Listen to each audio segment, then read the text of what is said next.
something? Yes, Hey, everybody, it's Bruce. Okay. Did you provide the necessary bio? You didn't ask me for one. Look at the book. I thought it was interesting as the program started, the meeting started today, or progressed today, that Scott had asked Charlie to get up and talk about community service. And you've seen all of the interesting things we've done in community service as a group of us. I'd like to propose to you all that there's an avenue of providing community service that's individual. You don't have to get together with anybody. You do it on your own. It's a fairly significant commitment, but it is truly a way of providing service to our community. How many of you have heard of the Sonoma County Civil Grand Jury? Oh, wow. Speaking to a very, very astute audience. How many of you have served on the Sonoma County Civil Grand Jury? Only 2 of us. The Sonoma County Civil Grand Jury is a group of 19 citizens within the county that's impaneled once a year for a whole year's worth of service. It is a reasonably significant commitment because the grand jury meets as a plenary once a week for typically about 4.5 hours, and then continues on with individual committee meetings for a total commitment of somewhere between, well, 10 and 15, or if you're really ambitious, 20 hours per week for a whole year. So it is a significant commitment. But it's something you do on your own. You don't have to worry about getting people together or meeting or organizing anything. It's all done individually from your standpoint with 18 others in our community. Grand jury works typically in teams of 4 or 5. So if you divide that into 19, you find that there are typically 4 or 5 subcommittees, if you will. And they deal with topics such as law and justice, county, cities and special districts, and human services. And the whole intent of the grand jury is to provide a citizen's oversight on local government. Now, what don't we do? We don't tackle anything that has a legal content to it. So if somebody's breaking the law, we don't get involved. And in fact, if it comes to us, we immediately turn that over to the district attorney because that's their business. We don't deal with stuff out of the county. There are several people in the county who would like to see us take on Sacramento or take on Washington.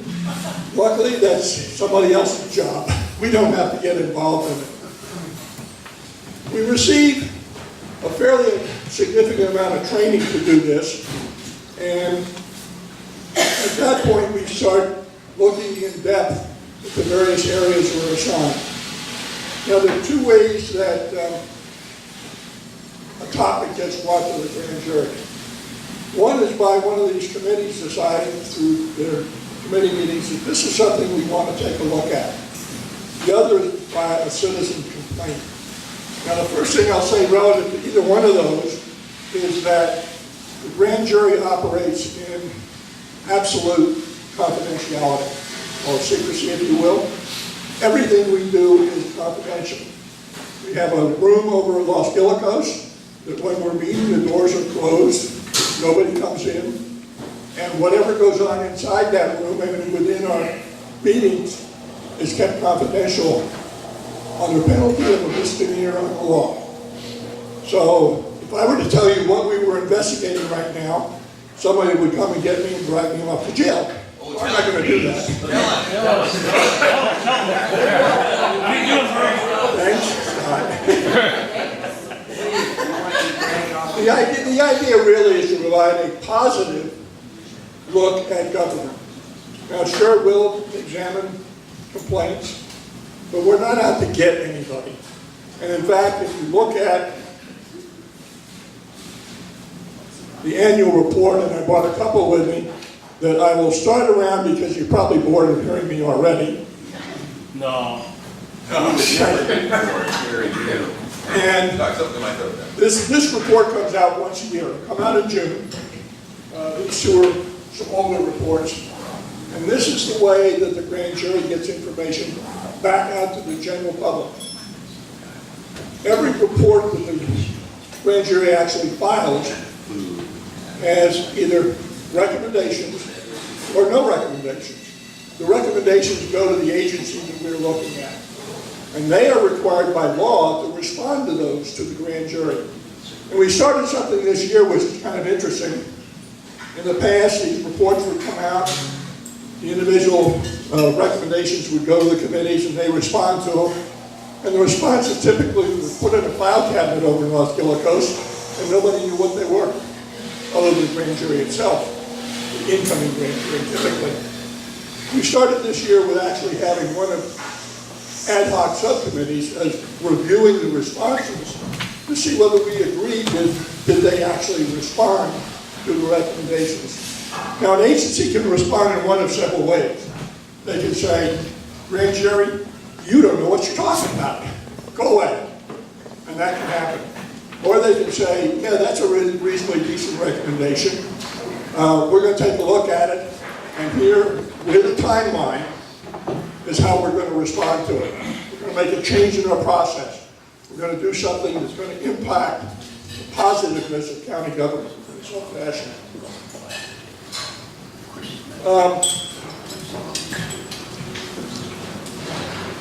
There is a minimum number of reports that the grand jury, our grand jury, can pass out. And that happens to be in the law and justice area. By state statute, which is how we're created, the grand jury must do an investigation of the current jail system.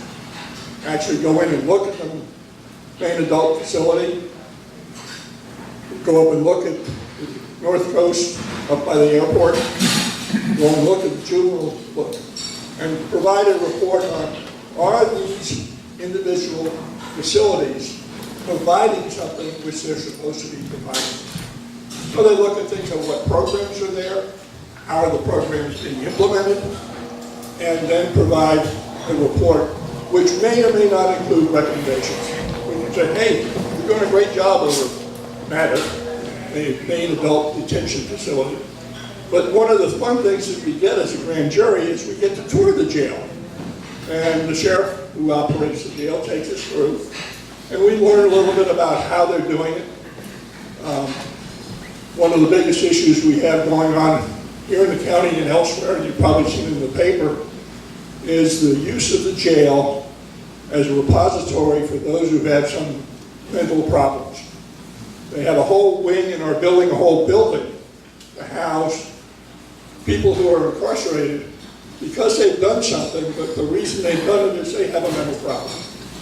And we look at that and say, hey, is this really what we want to do, and how can we do it better? So that's one of the areas that we're dealing with.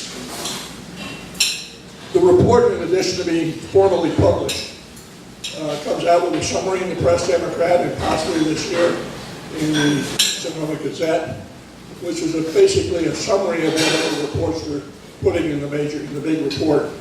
So that'll come out in the June timeframe. I suggest you all take a look at that if you're interested in what's going on in the county, at least from a grand jury standpoint. And it might start you thinking about, hey, maybe I'd like to be a part of that. Maybe I'd like to do that. Citizens can make complaints, and we are required by law to respond to every one of those complaints. The response, hey, we've taken a look at it, and it's outside of jurisdiction. We get a complaint saying, the Marin County Sheriff did such and such to me while I was driving through on 101, and I'd like the grand jury to look into what they did. Outside the county. We may respond to saying, hey, we took a look at the impact and the relationship you had with PMRD, Permit Research, Permit and Resource Management Department, the planning group of Santa Rosa for the county, and your complaint we've taken under consideration.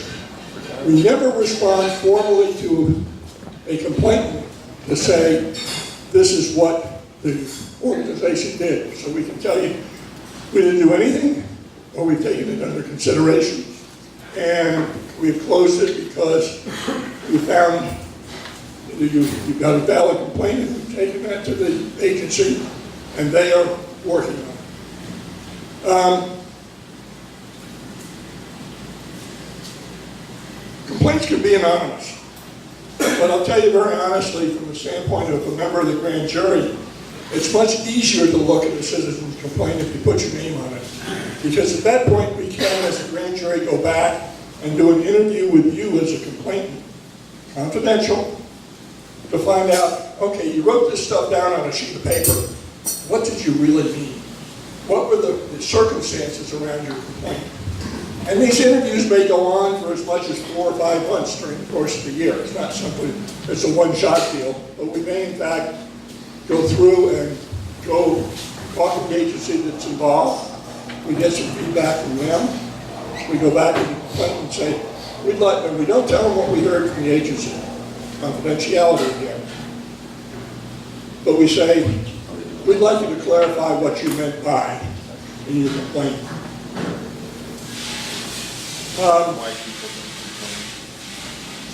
Basically, what we're looking for is, are our community agencies operating in an effective, responsive, efficient manner? Or is somebody goofing off? They're not really doing the job that they were charged with doing from a community standpoint. So, you can actually become a member of this astute group fairly easily. Every spring, typically around this time, there'll be an ad in the Press Democrat soliciting for people who think they would like to be a member of the grand jury. Now, I'll give you my personal experience with that. Several years ago, I saw that and I said, you know, I spend a lot of time with Rotary, maybe I ought to do something else outside. Elaine says, yeah, right. So I looked at it, made a copy of it, put it on my desk, and the next time I looked at it was April 14th. Well, now the applications closed typically the first week in April. So I was a week late, and I said, oh, I'll do it next year. 3 years in a row, I did that. This last year I said, I'm going to do it now. So what you do is you fill out an application, and by the way, I've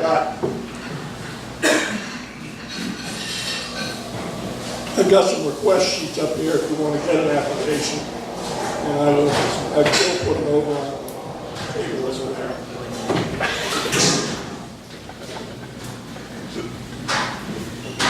You can either fill that out and send it in, or you can give it to me at the end of the program. But you fill out an application, it's fairly significant. And then the group is involved. And this is all under the auspices of the Superior Court, by the way. The group that's involved takes a look at the applications and gives 1 or 2 responses. The first one is, thank you very much for your application, we hope you will apply again. Yeah, exactly. Another one is, we are going to be having an orientation meeting on such and such a day. Would you please come in for the orientation? And what they do is they go through about an hour-and-a-half orientation on what the grand jury is, what it does, what time requirements are involved. And then you have an opportunity to say, yes, I want to go for it, or no, I'm not interested, that's too much. Basically, that cuts the group down to about half. The people that are interested going forward sign up for an interview with one of the Superior Court judges. And you go in and you have an interview with a judge, and the primary purpose of that interview, from what I gather, is that the court does not want somebody sitting on the grand jury that has a predefined agenda. I think so-and-so is really doing a bad job, and Gail, excuse me for doing this, but I think Palm Drive Hospital needs to be examined. And I want to make sure the grand jury does that. And if I voiced that to the judge, I probably would not make it onto the final group of selectees. It was interesting when I went in and did it, I sat down with Judge Hardcastle, and we got talking about things. It was kind of general. And he said, oh, I see that you're a Rotarian. And I said, yeah. And he said, I've got some association Rotary, and it would click. I said, Vicky Hardcastle, Foundation Chair of Santa Rosa Rotary Club. Oh yeah, so the rest of the interview was talking about Rotary, and talked about anything else. I obviously passed through that. My name was put into a group of about, I guess we were down to about 50 at that point. And we met on the middle of June last year, and Jose Gillian, who is the court administrator, and also the president of the Rotary, past president of the Rotary Club of Santa Rosa, stood up in the front with a box with 50 names in it.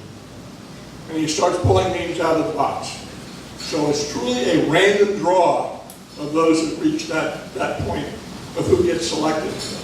And I had kind of some fun with that, because I'm sitting in the group out here, Jose's drawing names, 9th name, 10th name, 11th name. And I might add that each year 4 members of the grand jury roll over to provide some continuity with the prior grand jury. So they're only going to select 15 members. When we get down to 14, well, I guess maybe I'll try again next year. And with that, Jose pulls his 15th name out, doesn't say a word, just looks over at me and smiles. And I knew that I had been, in fact, selected. They then proceed to select 10 alternates. One might wonder, why would you want to have alternates? Well, we've gone through 5 of them already. We're in the 7th one. One person moved. One person got involved in it, and about the 2nd or 3rd meeting realized that the computer skills that we were going to be requiring for communication were beyond his capability. And he said, I don't think I can handle this. I don't have a computer at home. I'm going to have to go to the library. I don't know how to get on to do email. There are still people out there that don't know how to do email. So he backed out. So we've added 5 of the alternates onto our grand jury, and we may be losing another one who's moving out of the area between now and the end of the year, but we're probably going to keep her on because she's gone through this much of it. So that's basically how we're selected. Well, what do we really do? One of the things to do is we decide that we want to have an investigation. So the committee prepares a request for investigation, an RFI, that is presented to the 19-member plenary, and the entire group votes by supermajority whether or not that's a good thing to do. So if the RFI is accepted, most of them are, goes to the committee, and then we decide, how are we going to do this? What information do we need? What independent organizations within the county government do we need to talk to? And then start scheduling interviews. Now, a member of any one of these agencies is required by law to respond to us. You can't say, oh, gee, I don't want to talk to the grand jury. They must talk to the grand jury. And if they don't, we have the power to subpoena them. So we can, in fact, draw the information from that organization. And one of the key concepts within the grand jury investigation is something they refer to as triangulation. We're looking really to develop 3 things within a report. We're looking for facts. What's actually out there? What's the real story? And we look to take those facts and combine them into something we call findings. We found out that this fact and this fact and this fact all exist, and how do they work together, and what does that do for the organization so that we can provide recommendations.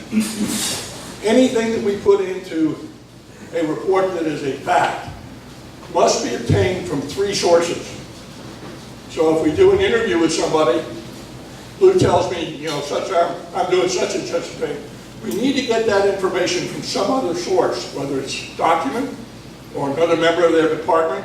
So we truly find that it's not just one person's opinion about what's going on if we're going to put it in the report.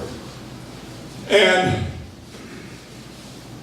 once all of this is done, we put it together in the form of a report, and Judy will laugh at this. That preliminary report is then butchered. There is an editorial committee because the grand jury speaks by code with a single voice. It's the report of the grand jury. It's not the report of the such and such subcommittee. It's not the report of Bruce Campbell on such and such subcommittee, but the entire grand jury. And we want to make that report, as best we can, look like it's a single person preparing the report. It's a single voice and accepted by the entire grand jury. Now, both Judy and I were talking earlier this morning about how that may or may not sit well with us. Because if you write, each of the committees is going to write that report. And I write what I think is the greatest report on cities and special districts. I write the greatest report I can on the West County Healthcare District. I think it's a great report. And it goes into the editorial committee at least 4 times. And it cycles through there, and they said, you know, you presented these facts, and we don't see where they came from. Or you presented these facts and drew these findings, and we don't see the connection from them. So, well, open your eyes, just look at the report. But in general, it comes out pretty well.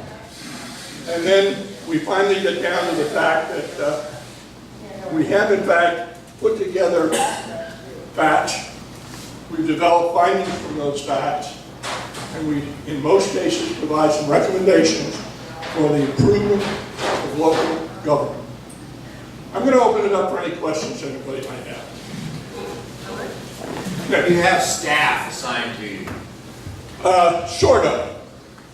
We have a member of the county council's office that if we have some questions on the legality of some of the things we might be doing, we can go to him and say, how does this fit? We're under the auspices of one of the Superior Court judges. We can go to, in this case, her, and say, we want to do this. Is this fit? We have no paid or volunteer physical staff. We do it all ourselves. Jim, you got a question? In your experience, have they been towing the line, these government people? That's a pretty wild question. Take a look at these reports that are going around. In some cases, yes. In some cases, maybe not so much.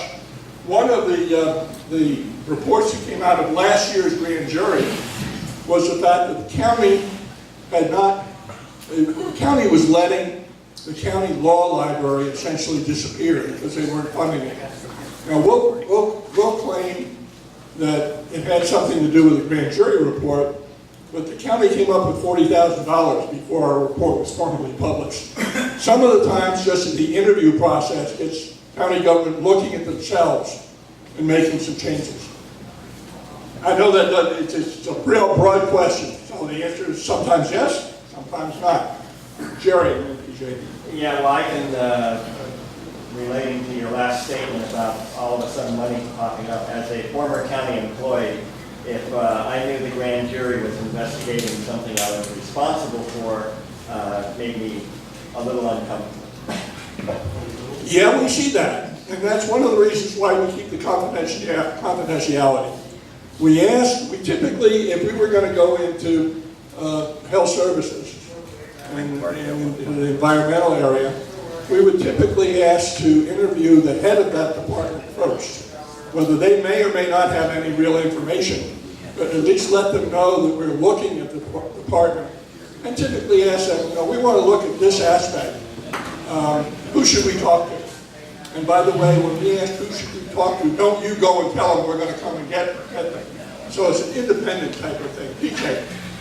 Bruce, what skill set is needed for somebody in this particular regard, and how much time did you really put into this? I'm probably not putting in as much time as I should because, frankly, I'm on a committee that is dealing with things that aren't directly related to stuff that I'm interested here in West County. Luck of the draw. I'm dealing with stuff out of Santa Rosa, which Santa Rosa can do anything. I would say going into it, a minimum of 15 hours a week, the ability to get along collegially with up to 18 other people, some moderate computer skills, about being able to communicate. I check my county email once a day to see what's going on and how we schedule interviews. It would be great if you had some interviewing skills, because we go in and we want to interview. I'll be off in a minute. Those are the kinds of things we're looking for. Thanks, Bruce. Michael? Well, what enforcement powers does this grand jury have? Written report, you don't like what's going on in a department, what happens? Well, we write the report and we make recommendations of what they should be doing. They are required to respond to those recommendations in some form or fashion, and we publish those responses. So in terms of enforcement, it's really peer pressure of the community. Last question, Brian. So could he follow up and complain that it hasn't been policy and open it back up again? Exactly. If the response came back, and typically the response will come back at the beginning of the next grand jury year, the subsequent grand jury can reopen that investigation, starting from scratch. Can't use the investigation material that the former grand jury used and say, you know, we have gotten this response and we want to look deeper into it. I will hang around at the end if anybody wants any more information, because I think Scott's going to throw me off of here. Thank you, Bruce.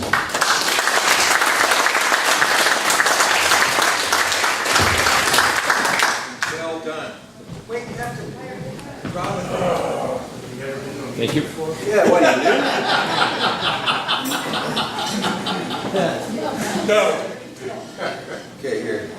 What's your number, Elaine? Number one. Three digits. 2, 9, 2.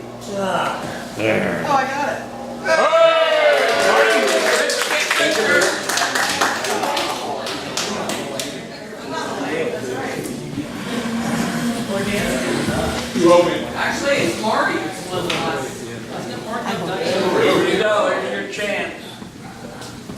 So hi. I misread that damage to those two nights. I got that one too. That's a lot of cards. Okay, try and win the Cheetos.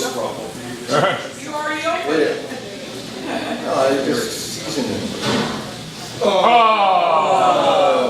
And the door prize provided by Mr. Jim Gilliam. There we go, thank you very much. Well, it's very good. And the thing isn't on. So, see what comes next. The joke. Uh-oh. So Bruce was talking about the civil grand jury, but you know, around here we also have criminal things that happen. And I don't know if you are aware of it or not, but 2 nights ago on Florence Avenue, there was a shooting. And so they dispatched one of Sebastopol's finest, went over there. The officer went in, investigated, came out, got on the phone to Chief Weaver and said, we got a really interesting situation here. This woman just shot her husband. And she said, well, what for? Well, he was walking on the floor that she had just mopped. And she said, well, did you arrest her yet? I said, no. Why not? Well, the floor's not dry. Is that a true story? Sounds like a true story. Okay, well, thanks everybody. Great meeting and